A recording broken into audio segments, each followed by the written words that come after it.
warahmatullahi wabarakatuh.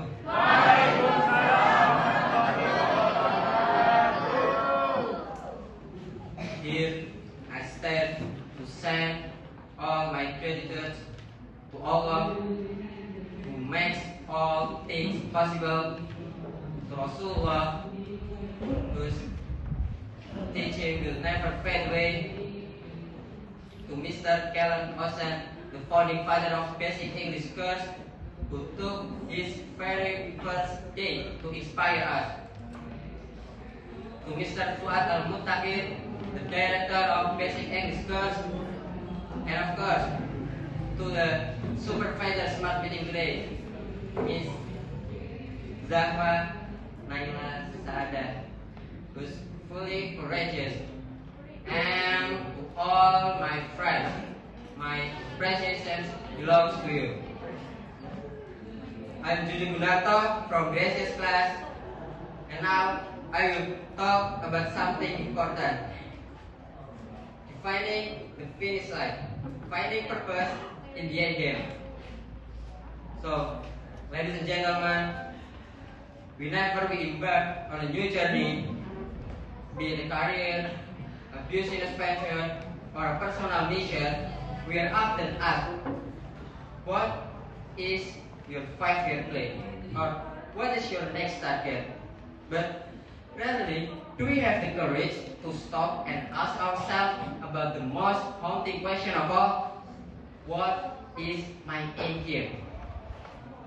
Today, I want to share with you what the concept means to me. For many, an end game is taken for a retirement age or specific number in a bank account.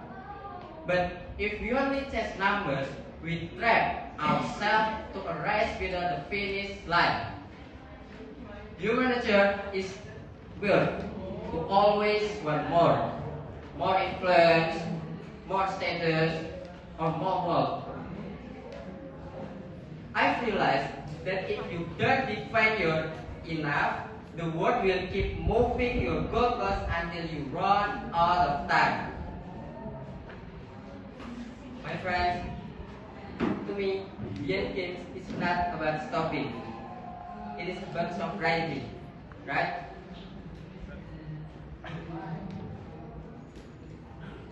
We often climb to be free.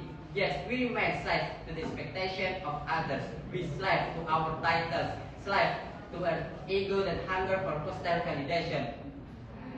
I have decided that my end game is to reach a point when I have absolute command over 3 things: my time, my mind, and my integrity. The three pillars of my end game in designing the conclusion of my professional and personal narrative, I have accorded on 3 pillars. First, the transition from success to significance.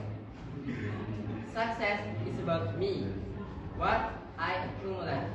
Significance is about you, the impact I leave on others. My end game is the moment my achievements are no longer measured by the size of the organization I lead, but by the number of people who can stand on their own feet because I provided them with a ladder. Second, building a legacy that outlives my present. I want to build things that can laugh at my absence, whether it is a business, a mentorship program, or family value system. It must be robust enough to thrive without my daily intervention. Third, the luxury of intellectual and spiritual peace. This is perhaps the hardest part of the game. It is ability to achieve a sense of enoughness. I want to finish this race knowing that I did not just spend my time to realize, to reacting to the world, but that I acted upon with intention. My end game is to have the freedom to choose my battles based on conviction, not necessity.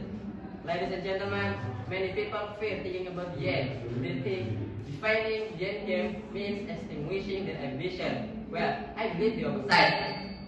By By knowing when to finish like this, you become more efficient runner. So, in closing, I want to leave you with a question.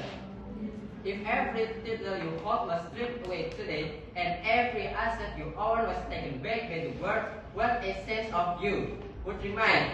What idea would continue in the minds of others when they hear your name? That essence is your true end game. For me, this journey is no longer about winning against others. It is about becoming the most purposeful version of myself for the people. We're going to do it right. We're going to do it big. We're going to make it meaningful. Thank you very much. Wassalamualaikum warahmatullahi wabarakatuh. Waalaikumsalam.